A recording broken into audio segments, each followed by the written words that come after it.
Assalamualaikum warahmatullahi wabarakatuh. Allahumma sholli ala sayyidina Muhammad wa ala ali sayyidina Muhammad. Pada zaman yang jauh di masa lalu, ketika manusia mulai terjerumus dalam dosa dan kesesatan, Allah memilih seorang nabi bernama Nuh alaihissalam untuk menyampaikan ajarannya kepada umat manusia. Nabi Nuh adalah seorang yang sabar, tulus, dan tekun dalam berdakwah.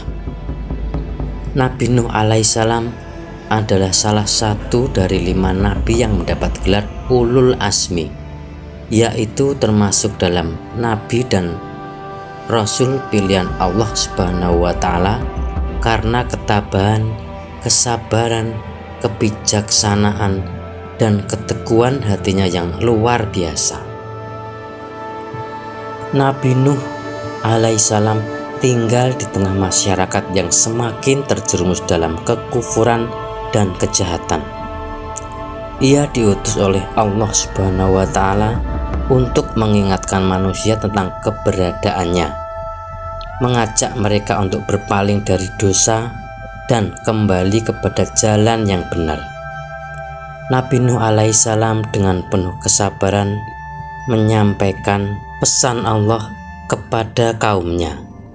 Tetapi sayangnya mayoritas manusia tidak mendengarkan, yang salah satunya termasuk putra beliau sendiri, yaitu Kan'an. Kisah Nabi Nuh kita awali dengan kisah Kan'an, putra Nabi Nuh yang durhaka.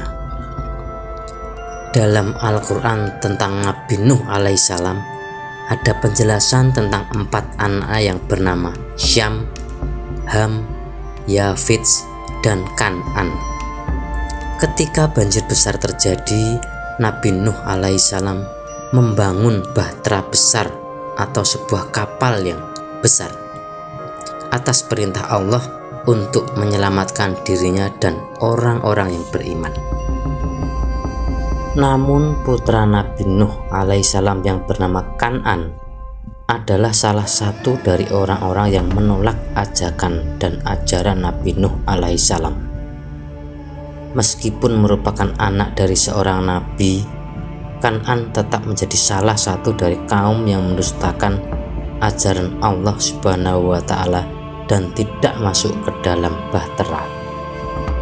Kata Nabi Nuh alaihissalam, "Hai anakku, marilah ikut bersama kami, janganlah engkau turut bersama orang-orang kafir." Nabi Nuh alaihissalam telah dengan tulus memperingatkan putranya Kan'an tentang datangnya azab Allah yang akan menimpa mereka yang tidak taat dan mendustakan ajaran Allah Subhanahu wa Ta'ala. Nabi Nuh alaihissalam telah berusaha untuk membimbingnya ke jalan yang benar, tetapi Kan'an tetap menolak untuk mendengarkan dan memilih untuk tetap mendurhakai perintah Allah dan ajaran Nabi Nuh alaihissalam.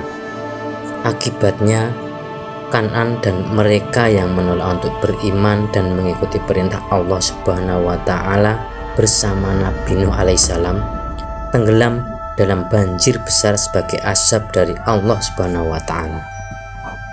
Kisah selanjutnya yaitu kisah Nabi Nuh alaihissalam dalam berdakwah memerangi kemungkaran dan kesyirikan. Nabi Nuh alaihissalam diutus oleh Allah Subhanahu wa Ta'ala untuk menyampaikan ajaran tauhid kepada bangsa Bani Rasib yang pada awalnya beriman kepada Allah Subhanahu wa Ta'ala. Namun seiring berjalannya waktu, mereka mulai terjerumus ke dalam kesyirikan dengan menyembah berhala-berhala. Masyarakat Bani Rasib mengabdikan diri kepada berhala-berhala yang mereka yakini dapat memberikan keberkahan dan harta yang melimpah.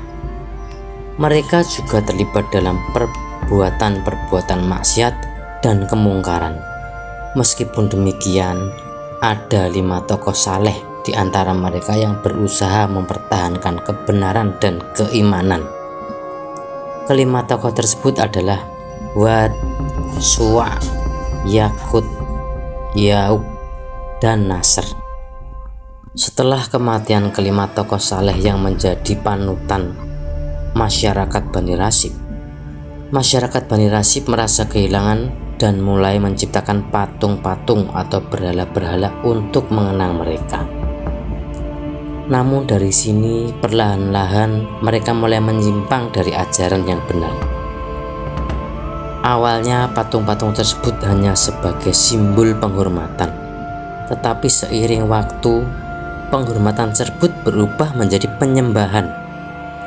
Orang-orang Bani Rasib semakin menjauh dari tauhid dan mempercayai bahwa patung-patung ini memiliki kekuatan dan kemampuan untuk memberikan berkah serta melindungi mereka.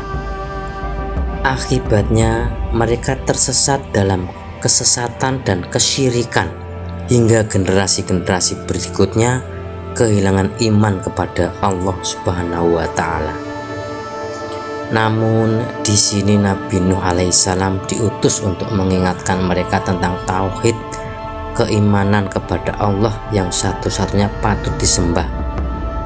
Meskipun upayanya sungguh besar, sebagian besar bangsa Bani Rasib tetap mendurhakai ajaran tersebut dan memilih untuk tetap berada dalam kesesatan. Karena itu Allah mengutus azab berupa banjir besar sebagai hukuman atas kedurhakaan dan kesyirikan mereka. Demikianlah kisah Nabi Nuh alaihissalam dalam berdakwah memerangi kemungkaran dan kesyirikan. Selanjutnya yaitu kisah Nabi Nuh alaihissalam dan bahteranya. Ketika Nabi Nuh alaihissalam berupaya untuk mengajak orang-orang Bani Rasib kembali kepada jalan Allah Subhanahu wa Ta'ala dan meninggalkan penyembahan terhadap berhala-berhala, beliau menghadapi banyak sekali tantangan. Orang-orang Bani Rasib malah mengolok-olok dakwahnya dan mencemooh peringatan serta nasihat yang diberikan oleh Nabi Nuh alaihissalam.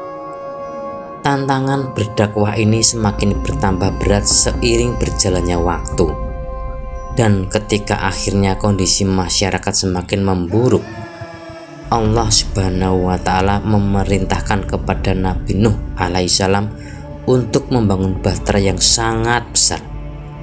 Bahtera tersebut adalah sarana yang Allah berikan untuk menyelamatkan Nabi Nuh alaihissalam, keluarganya, serta mereka yang beriman dari bencana besar yang akan datang.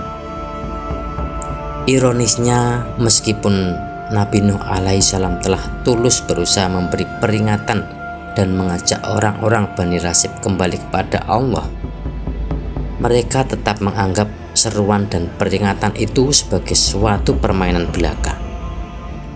Mereka terus menolak untuk beriman dan merasa bahwa apa yang diajarkan oleh Nabi Nuh alaihissalam hanyalah sesuatu yang tidak memiliki kebenaran. Mereka berkata, "Hai Nuh, sesungguhnya kamu telah memperpanjang bantahanmu terhadap kami. Maka datangkanlah kepada kami azab yang kamu ancamkan kepada kami jika kamu termasuk orang-orang yang benar." Nabi Nuh alaihissalam kemudian menjawab, "Hanyalah Allah yang akan mendatangkan azab itu kepadamu jika Dia menghendaki, dan kamu tidak akan dapat melepaskan diri. Jika saat ini kalian mengejekku dan orang-orang yang bersamaku, sebentar lagi kami yang akan mengejek kalian, karena aku tahu siksaan dan kebinasaan yang bakal menimpa kalian nantinya. Sehingga kalian tahu siapa yang akan ditimpa siksaan yang menghinakan di dunia, seperti siksaan yang kekal akan menimpa di akhirat." Kemudian Nabi Nuh dengan setia mematuhi perintah Allah Subhanahu wa Ta'ala dan memulai pembangunan kapal tersebut, meskipun banyak yang mencemooh dan meragukannya. Ketika kapal selesai dibangun, Nabi Nuh alaihissalam menerima perintah Allah Subhanahu wa Ta'ala untuk mengumpulkan hewan-hewan dari berbagai jenis yang berpasangan untuk dimasukkan ke dalam kapal selain keluarganya sendiri. Allah kemudian berfirman, maka kami bukakan pintu-pintu langit dengan air yang tercurah. Seketika itu hujan pun turun selama 40 hari 40 malam, menyebabkan banjir yang menghancurkan kota dan desa serta meluapkan mata air. Jeritan dan tangisan manusia terdengar di mana-mana, dan mereka berusaha berlari-lari dari air yang terus mengejar dan menenggelamkan mereka. Kapal yang telah dibangun oleh Nabi Nuh alaihissalam menjadi satu-satunya tempat perlindungan dari banjir yang dahsyat ini. Kapal tersebut telah terisi penuh dengan orang-orang beriman dan pasangan makhluk yang diselamatkan oleh Nabi Nuh alaihissalam atas perintah Allah Subhanahu wa ta'ala. Setelah bencana banjir besar mereda, Allah Subhanahu wa ta'ala memberi perintah kepada bumi dan langit untuk berhenti melaksanakan tugas mereka. Bumi diinstruksikan untuk menelan airnya dan hujan pun dihentikan oleh perintah Allah Subhanahu wa ta'ala. Dengan perintah ini, air mulai surut dan bahtera yang dibangun oleh Nabi Nuh alaihissalam akhirnya berlabuh di atas bukit Judi. Inilah titik di mana kapal tersebut berhenti setelah melewati hujan banjir yang sangat besar. Allah Subhanahu wa ta'ala memberikan janji bahwa Allah tidak akan menghancurkan manusia dengan cara yang sama. Para orang mukmin dan makhluk yang diselamatkan oleh Nabi Nuh alaihissalam kemudian memulai kehidupan baru di daratan yang kembali muncul setelah banjir mereda. Kisah Nabi Nuh menunjukkan kepada kita tentang pentingnya kesabaran, ketekunan, dan kepatuhan terhadap perintah Allah Subhanahu wa ta'ala. Ia tidak hanya berdakwah dengan kata-kata, tetapi juga dengan perbuatan yang nyata, seperti membangun kapal dan mematuhi perintah Allah Subhanahu wa ta'ala yang tidak selalu dimengerti oleh orang lain. Kesetiaan dan kepercayaan Nabi Nuh alaihissalam kepada Allah Subhanahu wa ta'ala menghasilkan keselamatan bagi keluarganya dan makhluk-makhluk yang ada di dalam kapal. Semoga kisah Nabi Nuh alaihissalam dalam mengajak umatnya beriman pada Allah Subhanahu wa ta'ala ini dapat menjadi pengingat bagi kita semua dan anak cucu kita untuk selalu taat pada Sang Pencipta, yaitu Allah Subhanahu wa ta'ala. Semoga Allah Subhanahu wa ta'ala selalu memberikan rahmat dan ampunan kepada kita semua. Amin, amin, amin ya Rabbal alamin. Semoga bermanfaat. Wassalamualaikum warahmatullahi wabarakatuh. Allahumma sholli ala sayyidina Muhammad wa ala ali sayyidina Muhammad.